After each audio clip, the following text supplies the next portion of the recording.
बला की खूबसूरत बॉलीवुड की चुलबुली और टैलेंटेड एक्ट्रेस दिव्या भारती सिर्फ 19 साल की उम्र में दुनिया छोड़ गई।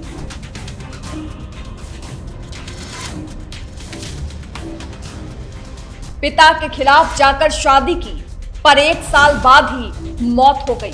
तो कुछ टाइम के बाद उसने बोला कि मैं शादी कर सकती हूँ। मैं बोला डैडी को पूछो। हिंदू धर्म छोड़ इस्लाम कबूल लिया था।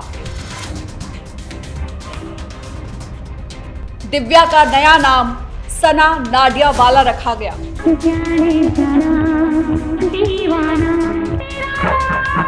3 साल के फिल्मी करियर में 20 से ज्यादा फिल्में की।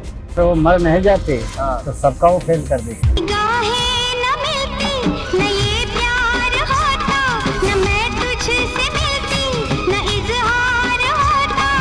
दिव्या की अपार्टमेंट से गिरकर मौत हो गई।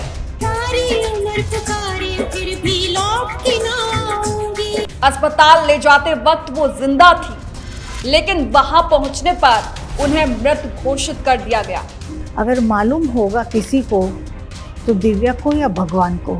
अगर उन्हें सुसाइड करनी होती तो वो उसी दिन क्यों अपने लिए घर की डील फाइनल करती। कहते नहीं, मुझे नया घर लेना है बांद्रा में पाली। तो कुणाल ने अपनी जीप निकाली, मैं भी साथ में था, तो सोनू मुखर्जी के घर में गए। तो उसने 80-90 लाख मांगा कुछ समथिंग। मैं कहा कहाँ पैसा?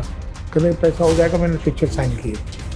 बाकी बिल्डिंग की सभी खिड़कियों में ऑटो स्टॉपर लगे थे।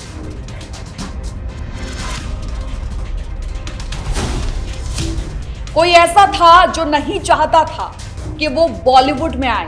तो सिर्फ ये था कि मम्मा ये क्या हो रहा है। मैं एक पिक्चर से साइन करती हूँ, रिजेक्ट होती हूँ, दूसरी में इमीडिएट मिलता है, वहाँ से भी रिजेक्ट होती हूँ, तीसरी में मिलता है। ये क्या है? मुझे काम ही नहीं करना फिल्मों में। बला की खूबसूरत बॉलीवुड की चुलबुली और टैलेंटेड एक्ट्रेस दिव्या भारती सिर्फ 19 साल की उम्र में दुनिया छोड़ गई। उनकी मौत ने पूरी फिल्म इंडस्ट्री को हिला दिया था और आज भी उनके निधन को लेकर तरह तरह की चर्चाएं होती रहती हैं कि उनकी मौत एक्सीडेंटल थी या साजिश।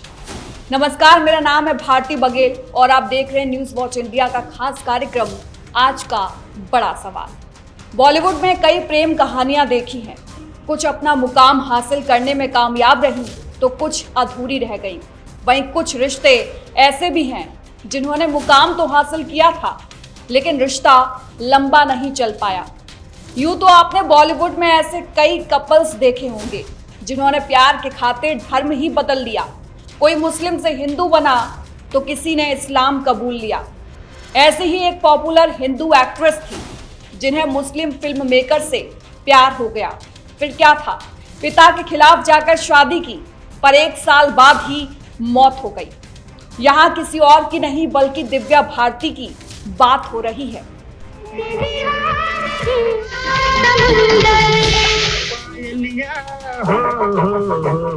जब एक्ट्रेस ने दुनिया छोड़ी थी उस वक्त उनका करियर पीक पर था, लेकिन जिंदगी को कुछ और ही मंजूर था।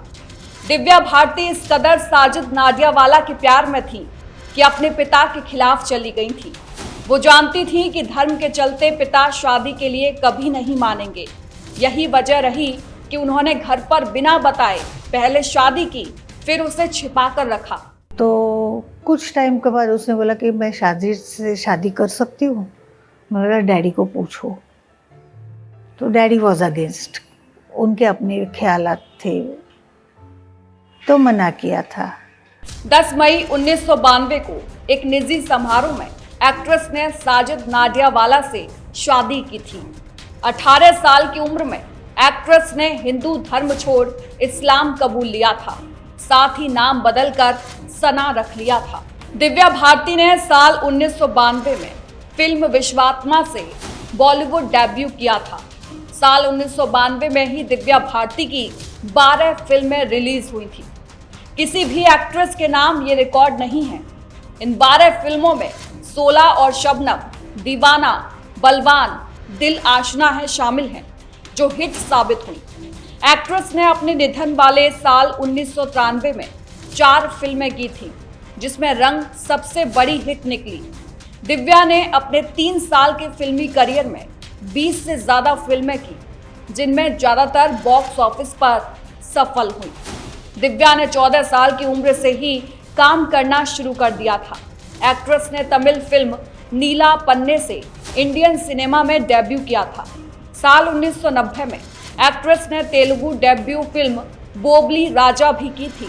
साल 1991 में दिव्या की पहली हिंदी फिल्म एक और फौलाद थी, जो कभी रिलीज ही नहीं हुई। कहा जाता है कि दिव्या के अपार्टमेंट से गिरकर मौत हो गई थी। उनके पति साजिद नाडियावाला थे, जो आज एक बड़े फिल्म निर्माता हैं। दिव्या भारती का करियर बहुत अच्छा चल रहा था। 5 अप्रैल 1993 को दिव्या हैदराबाद से मुंबई दोपहर बाद लौटी थी और उसी दिन उन्होंने फ्लैट की डील को फाइनल किया था। इस डील से वो बेहद खुश थी, क्योंकि उस समय वो वर्सोवा के तुलसी अपार्टमेंट के 5वें फ्लोर पर किराए के फ्लैट में रहती थी, जिसे उनके पति साजिद नाडियावाला ने उन्हें दिलवाया था। घर की डील हो जाने की वजह से वो बेहद खुश थी, इसलिए उन्होंने अगले दिन शूटिंग को टाल दिया। तभी शाम को अचानक उनके पास फैशन डिजाइनर नीता लुल्ला का कॉल आया कि वो फिल्म आंदोलन की ड्रेस को फाइनल करने के लिए उनसे मिलना चाहती हैं। दिव्या और नीता बहुत अच्छी दोस्त थी और उन्होंने कई सारी फिल्मों में दिव्या की ड्रेस को डिजाइन किया था। शाम को नीता अपने पति श्याम लुल्ला के साथ दिव्या के घर आई। इसके बाद दिव्या, नीता और उनके पति श्याम ड्राइंग रूम में बैठकर ड्रेस को फाइनल करने लगे। वहीं किचन में नौकरानी अमृता, जो दिव्या को बचपन से ही जानती थी, वो मेहमानों के लिए खाने का इंतजाम कर रही थी। इधर ड्राइंग रूम में बैठे तीनों शराब पी रहे थे। देखते ही देखते रात के 11 बज गए। तभी दिव्या उठकर किचन में गई और वहां पर 12 इंच की खिड़की पर बैठने की कोशिश करने लगी। तभी अचानक वो 5वें मंजिल से गिर गई। वो जैसे ही गिरी, उनकी नौकरानी तेज तेज चिल्लाने लगी। तभी ड्राइंग रूम में बैठे नीता और श्याम भी भागकर नीचे गए। इसके बाद दिव्या को पास के कूपर हॉस्पिटल ले जाया गया। अस्पताल ले जाते वक्त वो जिंदा थी, लेकिन वहां पहुंचने पर उन्हें मृत घोषित कर दिया गया। तो घर पे था तो दिव्या आई थी, यहाँ पर उसको जाना था मद्रास में, उसकी शट लगा होता तो नहीं गई वहाँ। तो यहाँ के बोले डैडी मेरे को पाँव में चोट लग गई, ये हुआ है। वहाँ किसको बेवकूफ़ बना रही, चोट लग गई, तेरे को जाना चाहिए था। नहीं नहीं ऐसा नहीं है। फिर साथ में रही 4-5 बजे कुणाल में सब ऐसे घूमते रहे, करते रहे। फिर हम पुराने फ्लैट में गए बांद्रा पालील में, तो इसके फ्रेंड्स पुराने बचपन की, फिर उनके साथ खेलते रहा। मैं भी उधर ही बैठा रहा, ये किया। वहीं 10 बजे 11 बज गए तो उसके घर से टेलीफोन आया कि दिव्या वो कल मॉरिशस भी जाना है, तो नीता लुल्ला घर में है, तो उसने कपड़े देखने ये करने। तो फिर दिव्या को बोलने चलो चलो डैडी जल्दी, वो बैठे हैं ये चलो। तो मैं यहाँ उतर गया, कुणाल उसको छोड़ने गया दिव्या को घर पे, और घर में सिर्फ अमरू थी, नीता लुल्ला, दिव्या, ये 4 ही थे। कुणाल घर में आ गया था जल्दी। 15 मिनट के बाद बोला कि she had fallen, she died. गौर करने वाली बात यह भी है कि उस खिड़की पर ग्रिल नहीं लगा था। खिड़की के नीचे पार्किंग लॉन था, जहां पर रोज गाड़ियां खड़ी रहती थी, लेकिन उस दिन एक भी गाड़ी नहीं खड़ी थी। जहां कुछ लोग इसे सुसाइड बताने लगे, वहीं कुछ लोगों ने इसे मर्डर बताया। निधन के बाद इस मामले की पूरी जांच वर्सोवा पुलिस स्टेशन के अधिकारियों ने की। पोस्टमार्टम रिपोर्ट में यह दावा किया गया कि दिव्या की मौत महज एक एक्सीडेंट थी। उन्होंने बहुत ज़्यादा शराब पी ली थी, जिस वजह से वो खुद को संभाल नहीं पाई और खिड़की से गिर गई। 7 अप्रैल 1993 को दिव्या का अंतिम संस्कार मुंबई के विले पार्ले में हुआ था। कई लोगों ने यह दावा किया था कि दिव्या लंबे समय से डिप्रेशन में थी। वजह यही थी कि उनके पति साजिद का नाम अंडरवर्ल्ड से जोड़ा जा रहा था, जिस वजह से वो बहुत परेशान रहती थी। वहीं शादी के बाद सास के साथ उनके रिश्ते भी खास अच्छे नहीं थे और इस बात से उन्हें बहुत दुख होता था। यह भी कहा जा रहा था कि अगर उन्हें सुसाइड करनी होती तो वो उसी दिन क्यों अपने लिए घर की डील फाइनल करती। उनके भाई और नौकरानी ने बताया था कि वो मौत के दिन सुबह से बहुत ही ज़्यादा खुश थी। फिल्म इंडस्ट्री के कुछ लोगों का यह भी कहना था कि दिव्या का मर्डर हुआ है। जब इस एंगल से केस की जांच की गई तब पता चला कि जिस खिड़की से गिरकर उन्होंने इस दुनिया को अलविदा किया, उस खिड़की में ऑटो स्टॉपर नहीं लगे थे, जबकि उस बिल्डिंग की सभी खिड़कियों में ऑटो स्टॉपर लगे थे। गौर करने वाली बात यह भी है कि जब दिव्या खिड़की से गिरी थी तो उस समय बस उनकी नौकरानी ने उन्हें देखा था। वहीं उनके निधन के 1 महीने बाद ही नौकरानी की भी हार्ट अटैक से मौत हो गई थी। फिल्म लाडला में पहले दिव्या लीड रोल में थी, लेकिन उनके दुनिया को अलविदा कहने के बाद श्रीदेवी को फिल्म में कास्ट किया गया। एक दिन शूटिंग के दौरान हुई एक घटना से सेट पर मौजूद लोग डर गए थे। दरअसल श्रीदेवी उसी जगह शूटिंग कर रही थी जहां दिव्या किया करती थी।